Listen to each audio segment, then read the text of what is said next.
Home YouTube channel subscribe பண்ணிக்கலனா உடனே subscribe பண்ணிக்கங்க. பக்கத்துல இருக்க பெல் பட்டனை கிளிக் பண்ணிக்கங்க. அப்பதான் நாங்க போடுற வீடியோஸ் உங்களுக்கு உடனுக்குடனே அப்டேட் ஆகும்.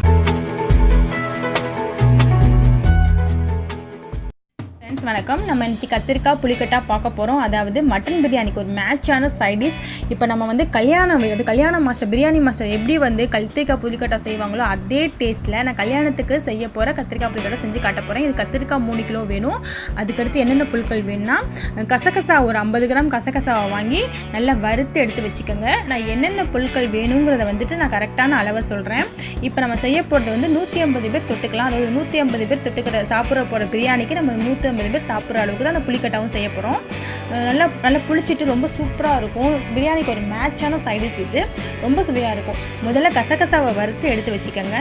அதுக்கப்புறம் வெள்ளை எள்ளு, நான் வந்து எல்லா ஐட்டத்தையும் சொல்கிறேன். அடுத்து வெள்ளை எள்ளையும் அதே மாதிரி நல்லா வறுத்து ஃப்ரை பண்ணி நல்லா வறுத்துருங்க. எல்லாத்தையும் பொன்னிறமாக வறுக்கணும். இதே மாதிரி பொன்னிறமாக வறுத்து அதையும் எடுத்து வச்சுக்கோங்க. இப்போ இவங்க வந்து பிரியாணி மாஸ்டர் அவங்க தான் செய்கிறாங்க. அவங்களோட பக்குவத்தில் தான் நான் வந்து இந்த வீடியோ உங்களுக்கு போஸ்ட் பண்ணுறேன், நான் சொல்கிறேன். இப்போ வெள்ளை எல்லையும் நம்ம நல்லா வறுத்து வச்சுக்கோங்க. இது எல்லாமே அளவு வந்துட்டு 50 கிராம். அதாவது முதல்ல கசகசா 50 கிராம், அப்புறம் வெள்ளை எள்ளு 50 கிராம், அதுக்கடுத்து வெந்தயமும் 50 கிராம். அதையும் நல்லா வறுத்து எடுத்து வச்சுக்கோங்க. இது 3ஐயும் நல்லா பொன்னிறமாக வறுத்துருங்க. இவங்க நல்லா ஃப்ரை பண்ணிக்கிறாங்க, வறுத்துக்கிறாங்க. கத்திரிக்காய் புளிக்கட்டா வந்து ஆம்பூர் சைடில் செய்வாங்க. பிரியாணிக்கு ரொம்ப மேட்சாக இருக்கும், சுவையாகவும் இருக்கும். இப்போ வந்து அதையும் அவங்க ஃப்ரை பண்ணிக்கிறாங்க. வறுத்து வச்சாச்சு. இப்போ இது 3ஐயும் வந்து பொடியாக்கி போடுவாங்க, இருக்கட்டும். இப்போ அடுத்து ஒரு பெரிய வெசல், எந்த பாத்திரத்தில் செய்ய போகிறோமோ அந்த வெசலை வந்து அடுப்பில் வச்சுக்கோங்க. 1 லிட்டர் ஆயில் நல்லெண்ணெய், அதாவது நல்லெண்ணெய் 1 லிட்டரை வந்துட்டு ஊற்றிக்கோங்க. கத்திரிக்காய் நல்லெண்ணெய் நிறையா ஊற்றினா டேஸ்ட்டு கொடுக்கும். நல்லா 1 லிட்டர் இதே நல்லெண்ணெயோ இல்லை எந்த நல்லெண்ணெய், நல்ல பியூரான நல்லெண்ணெய் 1 லிட்டர் வந்து ஊற்றிக்கோங்க. ஆயில் நல்லா கொதி வரட்டும். இதுக்கு வந்து புளி தேவை.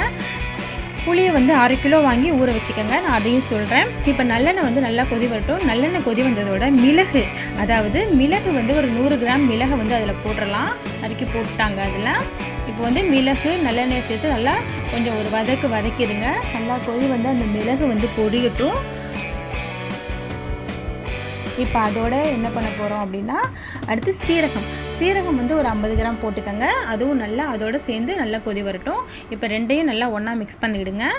அது நல்லா பொரிஞ்சிட்டு இருக்கட்டும். பொரிஞ்சிட்டு இருக்கும்போது நம்ம வந்து மற்ற வேலைகளை பார்க்கலாம்.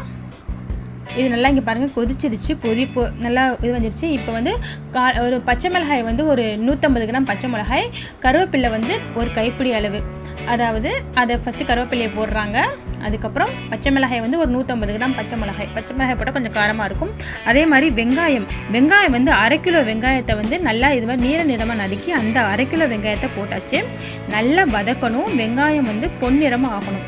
அதே மாதிரி கத்திரிக்காய் வந்து 3 கிலோ கத்திரிக்காயோட அளவு தான் நான் சொன்ன ஐட்டம் எல்லாமே. 3 கிலோ கத்திரிக்காயை வந்துட்டு 150 பேர் தொட்டுக்கலாம்.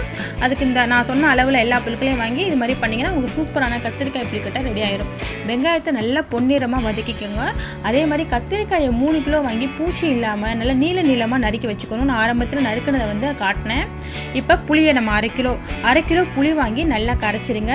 அதாவது கெட்டியாக கரைங்க. அந்த புளியோட ஜூஸ் வந்து நல்லா கெட்டியாக இருக்கணும். இங்கே பாருங்கள், இவங்க நல்லா கரைச்சிக்கிறாங்க. அதே மாதிரி நல்லா கெட்டியாக கரைச்சிங்க. இப்போ இது வந்து 3 கிலோ கத்திரிக்காய், நல்லா பூச்சி இல்லாத கத்திரிக்காய் நல்லா வாஷ் பண்ணிட்டு நீளமாக நறுக்கியாச்சு. இப்போ வந்து நம்ம வெங்காயம், இந்த மசாலா, நம்ம போட்ட மசாலா கலவை இதெல்லாம் நல்லா வதங்கினதோட இப்போ நம்ம கத்திரிக்காயை சேர்த்துடலாம். கத்திரிக்காயை சேர்த்து இந்த கத்திரிக்காயும் அந்த எண்ணெயோடு சேர்த்து நல்லா வதக்கணும். அதாவது நல்லெண்ணெய், அதாவது புளிக்கட்டா செஞ்சாலே இது மாதிரி புளிக்கட்டா, புளித்தொக்கு, கத்திரிக்காய் கட்டை எல்லாமே வந்து நல்லெண்ணெயில் தான் செய்யணும்.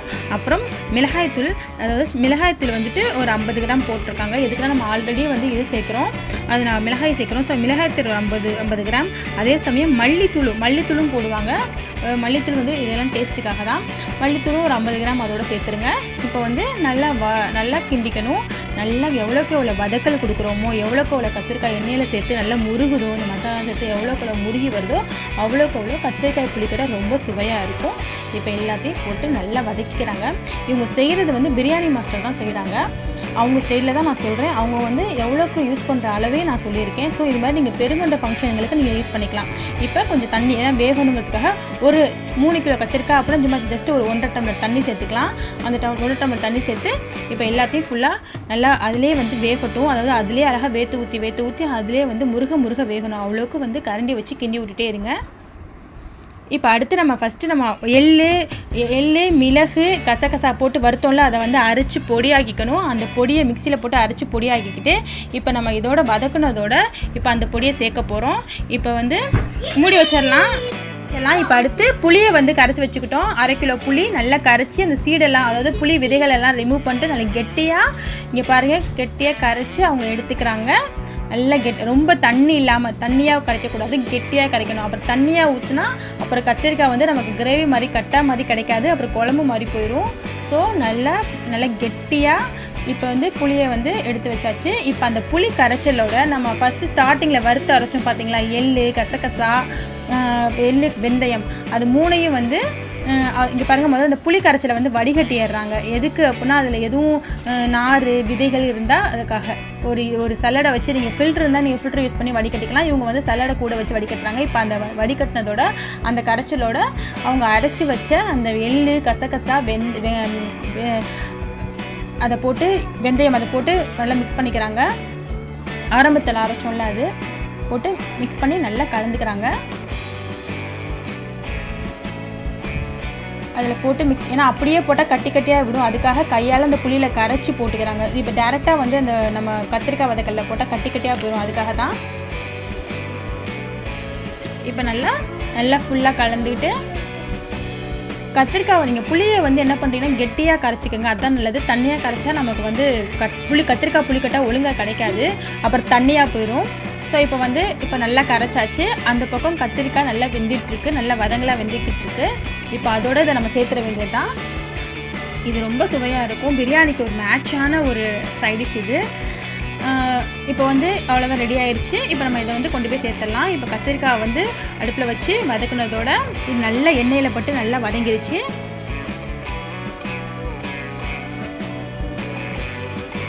நல்லாவே வதங்கிடுச்சு, அவ்வளோதான். இப்போ புளி கரைச்சலை ஊற்றுனதோட ஒரு 10 நிமிஷம் திரும்ப நம்ம சுருள கிட்டினா நமக்கு சூப்பரான கத்திரிக்காய் புளிக்கட்டை ரெடி ஆயிரும். அப்புறம் உப்பு வந்து தேவைக்கேற்ப போட்டுக்கோங்க. இதுக்கு வந்து உப்பு எவ்வளோ தேவைப்படும்னு பார்த்தா நான் வந்துட்டு ஒரு 200 கிராம் போட்டேன். இவங்க போட்டாங்க 200 கிராம் போட்டாங்க. நீங்களும் வந்துட்டு டேஸ்ட் பண்ணி பார்த்துட்டு உப்போட அளவு பார்த்து போட்டுக்கோங்க. இப்போ நம்ம வந்து அந்த கரைச்சி வச்சுருக்க புளி கரைச்சலை வந்து சேர்த்தாச்சு. இப்போ எல்லாத்தையும் போட்டு ஒன்றா மிக்ஸ் பண்ணிவிடுங்க. உப்பு வந்து நீங்கள் இப்போவும் போடலாம், ஸ்டார்டிங்லேயே வந்து நம்ம வெங்காயம் கத்திரிக்காய் வதக்கும் போதும் போட்டுக்கலாம். அது வந்து இதுக்கு வந்து ஒரு 150 கிராம் போட்டுக்கோங்க. நீங்கள் உப்பு டேஸ்ட் பண்ணி பார்த்து போட்டுக்கோங்க. இப்போ எல்லாத்தையும் சேர்த்தாச்சு, அவ்வளோதான்.